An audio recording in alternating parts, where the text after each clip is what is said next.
pessoal, como é que vocês estão? Aqui é o professor Celso Ramos. Vamos para mais uma aula de biologia? Aqui é o Fica em Casa Aprendendo e agora nós vamos falar sobre gravidez e parto. Vamos responder algumas questões, pessoal, tá? Nós tivemos uma primeira aula teórica, eu expliquei ali um pouco dos principais eventos que ocorrem no processo de desenvolvimento embrionário. Não se preocupe, vocês viram muitos nomes complicados, nós vamos ter uma aula mais específica a respeito da embriologia, tá? Que é o estudo do processo de desenvolvimento embrionário. E a embriologia, ela se aplica não apenas para os seres humanos, mas também para outros animais. Aí a gente vai falar um pouco sobre essas fases de desenvolvimento do embrião, que nós já começamos a estudar, tá? No desenvolvimento humano, e agora a gente vai responder algumas questões. Essa primeira questão, ela fala o seguinte: o momento da implantação do embrião no útero ocorre aproximadamente. Ele quer saber mais ou menos qual seria o dia, né, em que ocorre a implantação do embrião no útero e qual seria a fase, tá? Pessoal, muito importante. Quais são as fases do processo de desenvolvimento embrionário, tá? Os nomes pode até ser um pouco complicado para vocês, mas conforme vocês vão lendo, vão repetindo, vocês vão acabar internalizando esses nomes. Na hora que o espermatozoide fecunda o óvulo, nós temos a primeira célula que vai fazer parte do embrião, que é chamada de célula ovo, tá? Célula ovo ou zigoto, tá? Então, é a mesma célula, uma única célula que vai agora começar o processo de divisões celulares sucessivas. Essas divisões celulares é por meio de mitose, tá? Várias mitoses vão ocorrer e essa célula inicial, que é o zigoto, vai começar a se dividir, ok, pessoal? Essas divisões mitóticas também nós chamamos de clivagem. Inclusive, na aula que eu vou dar para vocês sobre embriologia, eu vou explicar para vocês o que é clivagem de maneira mais detalhada e quais são os tipos de clivagem, os tipos de divisões que ocorrem durante o processo de desenvolvimento do embrião, tá?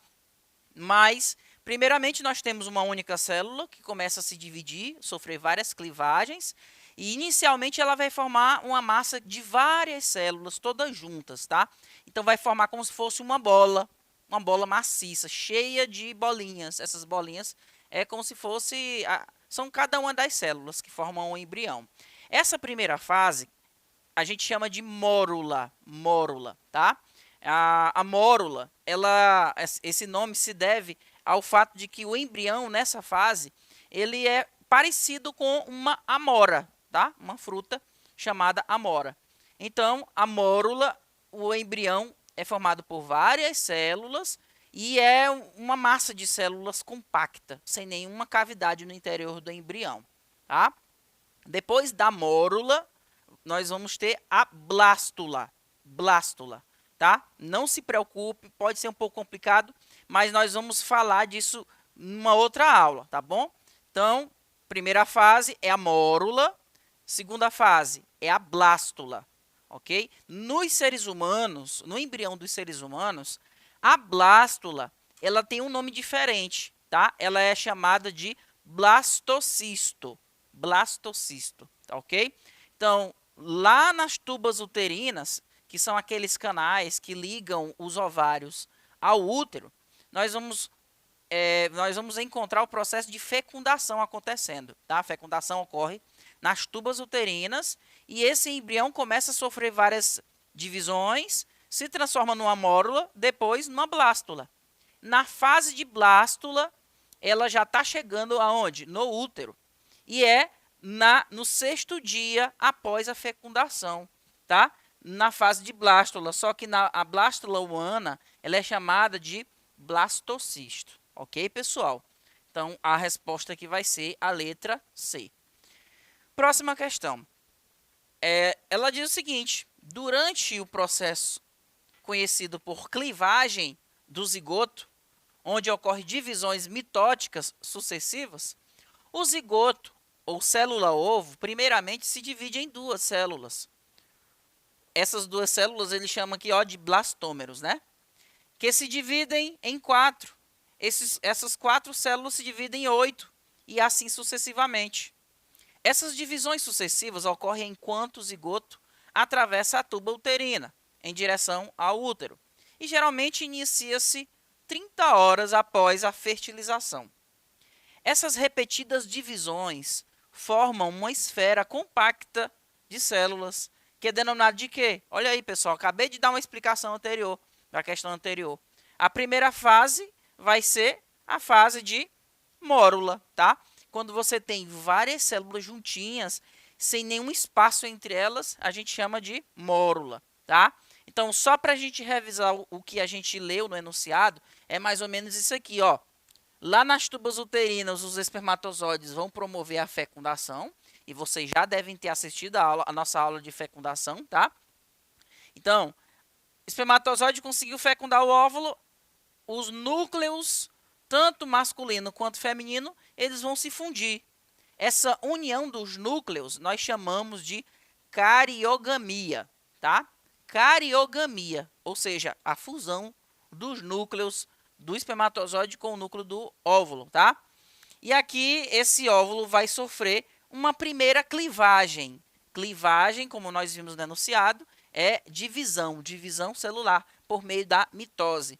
Então, na primeira clivagem, um zigoto se transforma em duas células. Essas duas células que foram formadas, a gente chama elas de blastômeros, tá? São os blastômeros. Então, esses blastômeros vão começar a se dividir, tá? Até formar um maciço, ou seja, várias células juntinhas, e não existe nenhuma cavidade dentro desse embrião, é só uma massa de célula. Essas células, pessoal, são células tronco, tá? Células tronco embrionária. Isso significa o quê? Que essas células, elas não são diferenciadas, não tem nenhuma especificação de qual tecido ela vai formar. Ela pode se transformar, cada uma dessas células pode se transformar em qualquer célula do nosso corpo. Pode se transformar numa célula nervosa, pode se transformar numa célula muscular e por aí vai, tá? Inclusive, existem pesquisas com células tronco embrionária em que se pretende, por exemplo, retirar células de embriões, por exemplo, na fase de mórula, para conseguir transformar essas células do embrião em células que são importantes. Por exemplo, geralmente nós sabemos que pessoas que têm lesão na coluna, né? Nós temos ali a medula espinhal. Essa medula espinhal que fica lá no canal da coluna, ela não pode ser regenerada. O tecido nervoso não se regenera. Mas existiria uma possibilidade, por exemplo, de em laboratório eu utilizar células tronco embrionárias para fazer com que elas se transformem em células nervosas. E ali eu posso colocar essas células nervosas no tecido lesionado, por exemplo, um tecido nervoso que está lesionado, da coluna, tá? E aí, pessoas, por exemplo, pessoas que são paralíticas ou tetraplégicas, poderiam ter uma possibilidade de cura, tá? Essa seria uma pesquisa que ainda está em fase inicial. Só que tem, por exemplo, pessoal, existe uma polêmica que se eu retiro essas células desse embrião aqui, o embrião vai morrer. E aí eu vou estar matando um futuro indivíduo, tá? Então é como se eu vou estar cometendo aqui o aborto. Mas eu não vou entrar muito aqui nesse mérito não, tá? Só quero que vocês entendam o que é a fase de mórula.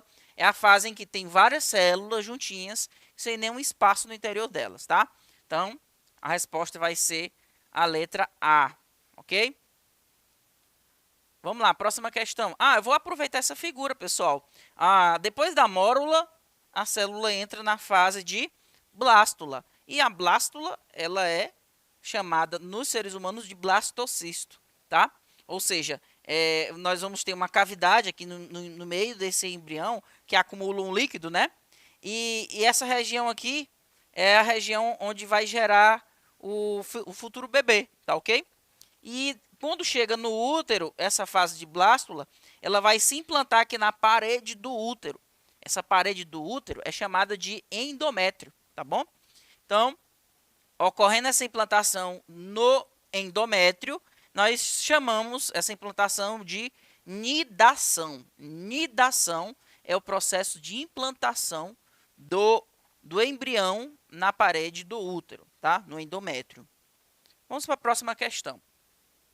No início da gravidez da mulher, a produção e alteração hormonal permitem modificações no corpo feminino, de forma a possibilitar o desenvolvimento do embrião. Sobre os hormônios envolvidos no processo de gestação, é correto afirmar que... Então, nós vamos falar agora da parte hormonal. Não se preocupe que também nós vamos falar de sistema endócrino e a gente vai falar principalmente dos hormônios que controlam ali o ciclo menstrual, tá bom? Mas, falando aqui no momento em que ocorre a fecundação, que esse embrião agora consegue se implantar na parede do útero. Quais são os hormônios que irão atuar agora, tá? Letra A. Então, sobre os hormônios envolvidos no processo de gestação, é correto afirmar que as altas taxas de FSH e LH no início da gestação impedem a descamação do endométrio no útero, evitando a menstruação no período gestacional. Primeira coisa, o que é FSH e o que significa LH? FSH significa, é uma sigla do inglês, tá, pessoal? É hormônio folículo estimulante, tá? Então, ele vai estimular a produção ou desenvolvimento do folículo ovariano. O que é o folículo? O folículo é o local do ovário, né, onde ocorre o desenvolvimento do óvulo, tá? Do ovócito, na verdade, do ovócito de segunda ordem. Então, quando ele vai se desenvolvendo, a gente diz que o folículo onde o óvulo está se desenvolvendo, ele está em processo de amadurecimento. Esse amadurecimento é estimulado pela ação do FSH, que é um hormônio liberado pela glândula hipófise. A glândula hipófise também é chamada de pituitária, tá? A glândula hipófise também é chamada de pituitária. E ela fica logo na base do nosso cérebro. Então, nosso cérebro aqui, lá na parte interna do nosso crânio, nós temos, na parte de baixo do cérebro, nós temos essa glândulazinha, a hipófise. Ela é chamada de glândula mestra, ela que controla todas as outras glândulas do nosso organismo, tá? Então, ele está dizendo aqui que as altas taxas de FSH e LH, elas impedem a descamação do endométrio. Olha, o FSH ele estimula a produção do folículo, ele vai estimular a ovulação, tá? O LH ele vai estimular a produção aqui do folículo também, tá ok? Do corpo lúteo. Então, é chamado de hormônio luteinizante, ok, pessoal? Só que o que faz com que o endométrio não sofra a descamação não é a liberação do FSH, e sim a produção de dois hormônios importantes, tá? A progesterona e o estrógeno, tá? E como é que essa progesterona e estrógeno vai ser produzida? Ela é produzida, pessoal, pelos ovários, ok? É produzida pelos ovários. Mas para que esses ovários produzam esses hormônios, a progesterona e o estrógeno, ele precisa ser estimulado pela ação de um outro hormônio, que é um hormônio chamado HCG, tá? O HCG é um hormônio produzido, pessoal, pelo embrião. A partir do momento em que ele consegue se implantar ali na parede do útero, ele começa a liberar esse hormônio HCG, que inclusive ele é detectável pela urina, tá? A gente consegue saber se a mulher está grávida pela detecção do hormônio HCG. E o hormônio HCG ele é chamado de gonadotrofina coriônica, tá? Então, a resposta aqui vai ser letra B. A gonadotrofina coriônica é produzida no início da gestação. Esse hormônio aqui, o HCG, ele estimula a atividade do corpo amarelo, mantendo altas as taxas de progesterona e estrógenos no sangue materno. Ó, só para vocês entenderem o que eu estou falando. Isso aqui é o ovário, ok? Nós sabemos que o ovário é a gônada feminina, ou seja, é o órgão que produz o gameta feminino, os ovócitos, né? Então, aqui, ó, nós temos o ovócito no processo de desenvolvimento, lá dentro tá dentro do ovário, ok? Então, isso aqui é o folículo. Esse amadurecimento do folículo, ele é estimulado por quem? Pelo FSH, que é o hormônio folículo estimulante. Então, quando a mulher ela ovula, quer dizer que está ocorrendo a liberação do ovócito de segunda ordem. Veja que o ovócito é liberado, vai para a tuba uterina. Se ele for fecundado, ele se desenvolve e vai até o útero, ok? E esse buraquinho aqui que ficou, tá? Ele vai se transformar nisso aqui, no corpo lúteo, que também é chamado de corpo amarelo. Enquanto ele está aqui, pessoal, ele vai produzir progesterona e estrógenos, que são hormônios femininos.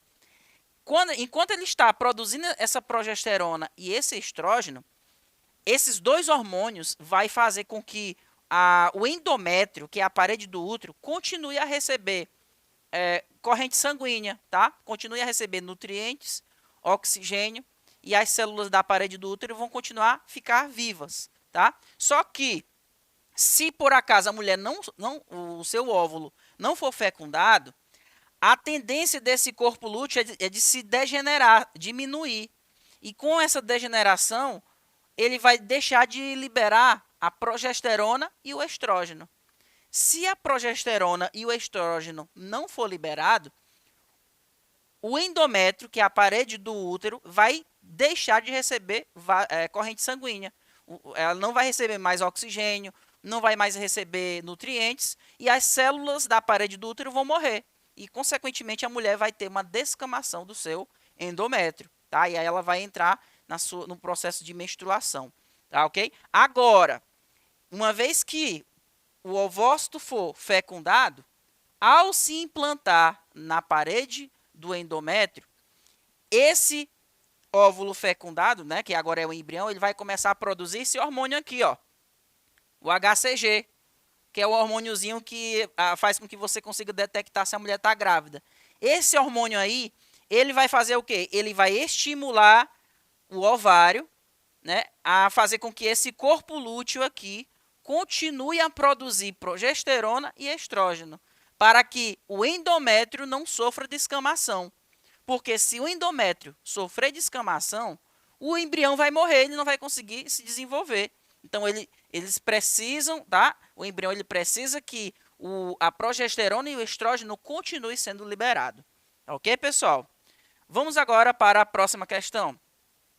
Considerando o desenvolvimento humano durante a gestação, analise as afirmativas abaixo.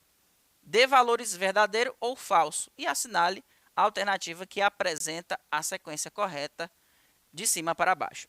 O desenvolvimento do embrião na tuba uterina é denominado de gravidez tubária. Correto, pessoal. Então, é um tipo de gravidez de alto risco, tá? Nós sabemos que o embrião ele é fecundado na tuba uterina, que é aquele canal que liga o útero até o ovário. Mas ele não pode ficar ali, ele precisa ser transportado até o útero, para que ele possa promover a anidação, tá? Que é o desenvolvimento do bebê, a implantação do embrião na parede do útero. Próxima aqui, ele fala, a anidação ocorre quando o embrião está na fase de gástrula. O que é gástrula? A gástrula é uma fase que vem depois da fase de blástula. Quais são as fases embrionárias? Primeira fase, mórula, depois blástula, depois a gástrula. O que é a gástrula? É a fase em que se formam os primeiros tecidos embrionários, né, que a gente chama de folhetos embrionários. Então, a inidação ela vai acontecer quando o embrião não está na fase de gástrula, e sim na fase de blástula, ok? Então, é falso. Após a concepção, o que impede a descamação do endométrio é a liberação de quê? De HCG pelos ovários. Não, liberação de progesterona e estrógeno. A partir da segunda semana de gravidez, já podemos saber o sexo biológico do futuro bebê. Falso, pessoal, tá? Essa aqui não é a fase em que o bebê já tem os seus órgãos genitais formados, não. Considera-se o futuro bebê como um feto a partir da 5ª semana de gravidez? Não, a partir da 8ª semana, ok, pessoal? Então, espero que vocês tenham entendido. Fiquem com Deus. Até mais. Tchau, tchau.